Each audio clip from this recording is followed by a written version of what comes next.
Hello medicos, welcome to Everything for Pharmacy. Today we are going to start with a new topic that is the states of matter, and it is one of the topic of the physical pharmaceutics first B Pharm third semester. Okay so let's see आज का हमारा learning outcome क्या होगा। हम इस chapter से इस unit से क्या क्या स्टडी करेंगे इसके बारे में हम देखते हैं। सो फर्स्टली हमें देखना है different states of the matter, यानी मैटर कितने स्टेट्स होते हैं, वो हम सारे उनके डिफरेंट स्टेट्स के बारे में डिस्कस करेंगे इन डिटेल। और कुछ ऐसे नए स्टेट्स भी आएंगे जिनके बारे में हमें देखना है, जैसे कि हमारा क्रिस्टलाइन सॉलिड हो गया, पॉलीमॉर्फिज्म क्या है, व्हाट इज एमोर्फस सॉलिड क्या है, okay, vapour pressure, eutectic mixture, sublimation, latent heat, aerosol, critical point, ये सारी चीज़ें हमें डिटेल में देखनी है इस यूनिट में। सो हम स्टेप बाय स्टेप आगे बढ़ेंगे, थोड़ा थोड़ा करके हमें डिस्कस करना है। ओके सो फर्स्ट देखते हैं comparison of the gases, liquids and the solid. ये हमारे 3 स्टेट्स होते हैं बेसिकली मैटर के, ओके, जनरली जिनके बारे में हमें नॉलेज दिया गया है, हम बचपन से पढ़ते आ रहे हैं। 3 स्टेट्स ऑफ मैटर होते हैं। फर्स्ट है हमारा gases. Okay, gases are the compressible fluid. Gases हमारे क्या होते हैं, कंप्रेसिबल होते हैं, यानी हम उन्हें कंप्रेस कर सकते हैं, प्रेशर अप्लाई करके हम उन्हें एक जैसे कि हम उन्हें बाउंडेड कर सकते हैं एक पार्टिकुलर रीजन में, यानी कि हम उस पर फोर्स लगा के उसे जैसे कि हम अगर चाहें गैस को हम चाहें तो एक डिब्बे में भी फिल कर सकते हैं, हम चाहे तो उसे पूरे सिलेंडर में फिल करते हैं। लेकिन हमें फिल करने के लिए क्या होता है, अगर हम फोर्सफुली फिल करते हैं जब भी वो चीज़ मतलब हम एडजस्ट कर पाते हैं। ओके, जैसे कि हम हाईली प्रेशराइज्ड गैस क्या करते हैं, हम अपने सिलेंडर में फिल करते हैं। ओके तो वो क्या कर रहे हैं, हम प्रेशराइज करके उसे फिलिंग कर रहे हैं, यानी वो हम उसे कंप्रेस कर रहे हैं। तो इसीलिए इन्हें बोला गया है गैसेस हमारे कंप्रेसिबल फ्लूइड होते हैं। Their molecules are widely separated, और जो इनके मॉलिक्यूल्स होते हैं यहाँ पे देख सकते हैं बहुत ही दूर दूर उनके बीच का गैप जो होता है वो बहुत ही ज़्यादा होता है। ओके तो वो ईजिली मतलब कि सेपरेट फॉर्म में दिखते हैं उनके मॉलिक्यूल्स। लिक्विड्स क्या होते हैं, liquids are relatively incompressible fluid. अगर हम गैस से कंपेयर करें लिक्विड की तो ये हमारे इनकम्प्रेसिबल फ्लूइड्स होते हैं। Their molecules are more tightly pack, क्योंकि इनके जो मॉलिक्यूल्स होते हैं लिक्विड के वो थोड़े टाइटली पैक होते हैं as compare to the gas molecules. Okay, अगर हम गैस को भी कंप्रेस करते हैं तो देखना इसी वजह से क्या होता है, हमारा गैस जो होता है वो लिक्विड में कन्वर्ट हो जाता है, क्योंकि वहाँ पे हम जब कंप्रेशन क्या करेंगे, कंप्रेशन करेंगे, प्रेशर लगाएंगे तो वो क्या होंगे, मॉलिक्यूल्स आसपास अपने मतलब क्लोजनेस होने लगेगी, उनके बीच में जो स्पेस है वो कम होने लगेगा, जिसकी वजह से वो लिक्विड में कन्वर्ट हो जाते हैं। आपने देखा भी होगा बेसिकली। ओके, जब हम कोई भी चीज़ एवोपरेट करते हैं, यानी जैसे कि हम अपने राइस को कुक करते हैं, तो जब हमने देखा है जब हम उस पर प्लेट रखते हैं तो कुछ टाइम बाद हम देखेंगे उस पर वाटर जो वो वेपर्स होते हैं हमारे प्लेट पे जाते हैं, और जैसे ही उन्हें कूलिंग टेम्परेचर डाउन मिलता है तो क्या होते हैं, वो लिक्विड में कन्वर्ट हो जाते हैं वेपर्स। क्यों ऐसा क्यों हुआ, क्योंकि पहले वो जब वेपर्स फॉर्म में थे तो उनके मॉलिक्यूल्स दूर दूर थे, गैसियस फॉर्म में थे। ओके, लेकिन जैसे ही उनके मॉलिक्यूल्स पास आए टेम्परेचर डाउन होने की वजह से वो क्या हो गए, लिक्विड में कन्वर्ट हो गए। ओके, तो ये हमारा बेसिक कॉन्सेप्ट है basically. There molecules are more tightly packed liquid में as compare to the gases. Okay, अब हम सॉलिड पे आते हैं। सॉलिड हमारा third state of the matter है। They are nearly incompressible. ये अगर हम बात करें तो नियरली इनकम्प्रेसिबल होते हैं, यानी इन्हें कंप्रेस नहीं किया जा सकता। ओके, अगर हम इन्हें कंप्रेस करने की कोशिश भी करते हैं तो ये ब्रेक हो सकते हैं, क्रैकिंग हो जाती है। अब इनकम्प्रेसिबल होने की वजह से ये रिजिड होते हैं। देयर मॉलिक्यूल्स और the ions are in close contact and do not move.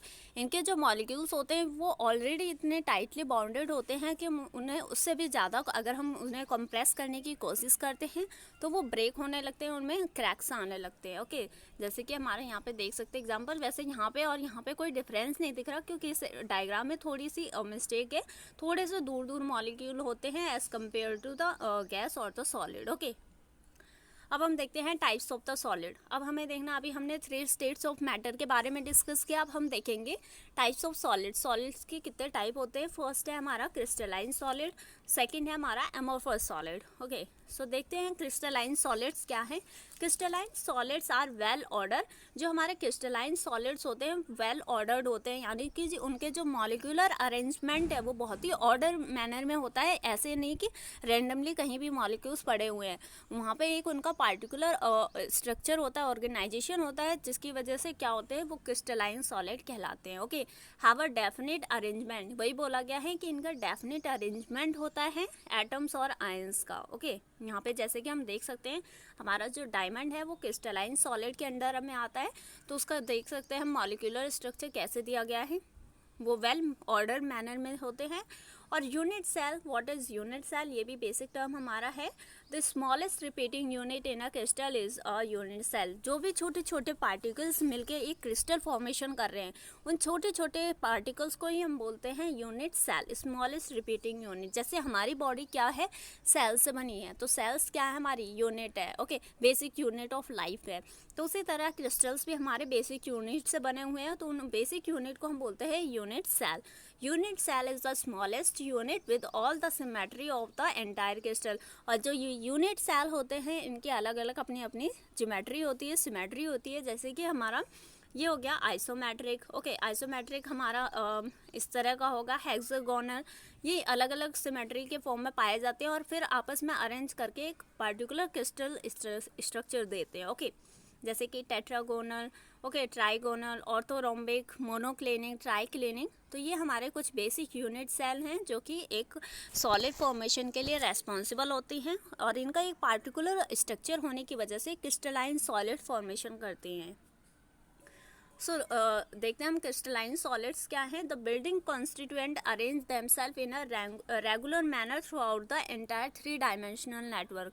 इनका जो स्ट्रक्चर होगा वो 3 डायमेंशनल होगा, प्लस इनका एक रेगुलर मैनर में क्या होगा, ऑर्गेनाइजेशन हो रहा होगा स्ट्रक्चर का, मतलब यहाँ पे कोई पार्टिकुलर शेप दिखेगा हमें अगर हम ऑब्जर्व करें। Okay, the existence of the crystalline lattice, ये क्या होते हैं हमारे क्रिस्टल लैटिस के फॉर्म में दिखाई देते हैं। एग्जिस्टेंस का कैसा होता है, मतलब अपीयरेंस कैसा होगा, क्रिस्टलाइन लैटिस टाइप में होते हैं। एक crystalline lattice is a solid figure, ये क्या है, एक सॉलिड फिगर होता है crystalline lattice, which has a definite geometrical shape. उसका एक ज्योमेट्रिकल डेफिनेट ज्योमेट्रिकल शेप होगा। ओके, जैसे कि अभी हम पिछले स्लाइड में हमने देखा, जैसे कि आइसोमेट्रिक, हेक्सागोनल, ये पार्टिकुलर इनका एक शेप होगा, ज्योमेट्री होगी विथ फ्लैट फेसेस, और जो इनके फेसेस होंगे वो कैसे होंगे, फ्लैट होंगे जनरली। शार्प एजेस होंगी, जैसे हम डायमंड का एग्जांपल लेके देख सकते हैं, उसमें अगर आप ध्यान से ऑब्जर्व करेंगे तो वहाँ पर दिखेगा कि उनका स्ट्रक्चर कुछ अलग ही होता है, एक डेफिनेट मैनर में अरेंज होती है चीज़ें, और हम कंफ्यूज भी हो जाते हैं कि कैसे ये अरेंज किए गए हैं। Okay, incompressible orderly arrange unit, यानी कि ये इनकम्प्रेसिबल होते हैं, बहुत ही ज़्यादा टफ होते हैं, सॉलिड होते हैं। तो क्रिस्टलाइन सॉलिड को याद करने का सबसे अच्छा तरीका है हम डायमंड को अपने माइंड में रखें, उससे हम कई सारे उसकी ये प्रॉपर्टीज़ डिफाइन कर सकते हैं ईजिली, क्योंकि हमने उस चीज़ को प्रैक्टिकली, मतलब हमने देखा नहीं है, रियल में अगर नहीं देखा है, बट हमने उसका जो सिंथेटिक फॉर्म है वो देख रखा है, तो उससे हम गैस कर सकते हैं कि क्या है उसकी properties. Definite sharp melting point होगी, यानी जब हम डायमंड को मेल्ट करेंगे तो उसका एक पार्टिकुलर मेल्टिंग पॉइंट होगा, ऐसा नहीं होगा कि उसके मेल्टिंग पॉइंट में कोई डेविएशन होगा, नेवर। ओके, एनाइसोट्रॉपी यानी कि ये क्या है, जब भी हम कोई लाइट इनके थ्रू पास करेंगे, इन स्ट्रक्चर के थ्रू, तो क्या होंगे वो डिफरेंट डायरेक्शन में डिफरेंट प्रॉपर्टीज शो करते हैं। ओके, डेफिनेट ज्योमेट्री भी होगी, इनकी डेफिनेट ज्योमेट्री होगी, यानी कि क्योंकि इनका जो यूनिट सेल है वो एक पार्टिकुलर ज्योमेट्री में होगा, एक डेफिनेट फॉर्म में इनका स्ट्रक्चर ऑर्गेनाइज होगा, तो इनकी जो ज्योमेट्री होगी वो भी डेफिनेट होगी। गिव एक्सरे डिफ्रैक्शन बैंड, और जब भी इनसे जो एक्सरे पास किया जाता है वो एक डिफ्रैक्शन बैंड शो करेगा। ओके, एग्जांपल है जैसे कि हमारे सोडियम क्लोराइड, सीजियम क्लोराइड, ये पार्टिकुलरली एक क्रिस्टल्स फॉर्म जो होते हैं, इन्हें आप अगर ऑब्जर्व करें तो इनका बेसिक स्ट्रक्चर आप ऑब्जर्व कर सकते हैं कि कैसे दिखते हैं। ओके, अब हम देखते हैं amorphous solid. Amorphous solid just opposite है इसके, drive from the Greek words और ओमोर्फी मीनिंग यानी कि शेपलेस। फर्स्टली अमोर्फस सॉलिड जो होंगे उनका कोई भी शेप नहीं होता, पार्टिकुलर शेप नहीं होगा, उनके जो मॉलिक्यूल्स होंगे वो रैंडमली अरेंज होते हैं, उनमें कोई डेफिनेटनेस नहीं होगी, okay, no regular but haphazard arrangement of the atoms और द मॉलिक्यूल, कोई रेगुलरिटी नहीं होगी मॉलिक्यूल्स के अरेंजमेंट में, वो ऐसे ही रैंडमली दिखेंगे। Also considered as a non crystalline solid, इन्हें नॉन क्रिस्टलाइन सॉलिड भी बोल सकते हैं क्योंकि जस्ट अपोजिट प्रॉपर्टीज़ होती हैं इनकी, ओके। सुपर कोल्ड लिक्विड भी हम कई बार इन्हें बोलते हैं अमोर्फस सॉलिड्स को। नो शार्प मेल्टिंग पॉइंट, इनकी जो मेल्टिंग पॉइंट होगी वो भी शार्प नहीं होगी, इनमें इनकी जो मेल्टिंग पॉइंट होंगी हो सकता है इनमें डेविएशन आता है कि कई बार ये डिफरेंट टेम्परेचर पे भी मेल्ट होना स्टार्ट कर देते हैं, ओके। आइसोट्रॉपिक यानी कि जब हम इनके थ्रू लाइट को पास करेंगे तो वो सेम प्रॉपर्टीज शो करेगी डिफरेंट डायरेक्शन में। नो डेफिनेट ज्योमेट्रिकल शेप, और इनका जो ज्योमेट्रिकल शेप होगा वो बिल्कुल भी डेफिनेट नहीं होगा। Do not give the x ray diffraction band, और ये एक्सरे डिफ्रैक्शन बैंड भी शो नहीं करेंगे। एग्जांपल जैसे कि ग्लास, रबर, प्लास्टिक, ये हमारे अमोर्फस सॉलिड होते हैं, ओके। ये हमारे कुछ एग्जांपल हैं। Various crystal forms are divided to basic 7 unit, कुछ बेसिक 7 यूनिट है, जैसे कि सोडियम क्लोराइड हमारा क्या है, क्यूबिक फॉर्म में है। यूरिया का स्ट्रक्चर जो होता है वो टेट्रागोनल होता है। उसके बाद ऑर्थोरोम्बिक यानी आइडोफॉर्म हमारा ऑर्थोरोम्बिक उसका क्रिस्टलाइन स्ट्रक्चर है। आयोडीन हमारा कैसा होता है, होमोहेड्रल, ओके, रोम्बोहेड्रल। हेक्सागोनल हमारे ये हो गया beryllium, aluminium, silicon oxide. Boric acid का हो गया ट्राइक्लिनिक। मोनोक्लिनिक हमारा सुक्रोज। तो इसमें से कुछ मेन एग्जांपल जैसे कॉमनली पूछे जाते हैं अगर हम जीपैट वगैरह के लिए प्रिपेयर करते हैं, जैसे कि एनएसीएल का क्रिस्टलाइन स्ट्रक्चर कैसा होता है, क्यूबिक होता है। यूरिया हमारा कैसा होता है, टेट्रागोनल होता है। आइडोफॉर्म हमारा ऑर्थोरोम्बिक हो गया, तो और सुक्रोज हमारा मोनोक्लिनिक। तो ये हमें रिमेंबर रहने चाहिए। ट्राइक्लिनिक भी कई बार पूछ लिया जाता है, ओके। नाउ डेफिनेशन अब हम नेक्स्ट लेक्चर में देखेंगे पॉलीमॉर्फिज्म के बारे में, जो कि मैंने लेक्चर के स्टार्टिंग में ही दिया था कि हमारा लर्निंग आउटकम क्या होगा। तो उसमें मैंने बोला था एक टर्म आएगा पॉलीमॉर्फिज्म, तो इसके बारे में हम नेक्स्ट लेक्चर में स्टार्ट करेंगे। Thank you so much. Please share with your friends as well as like and share more and more, okay.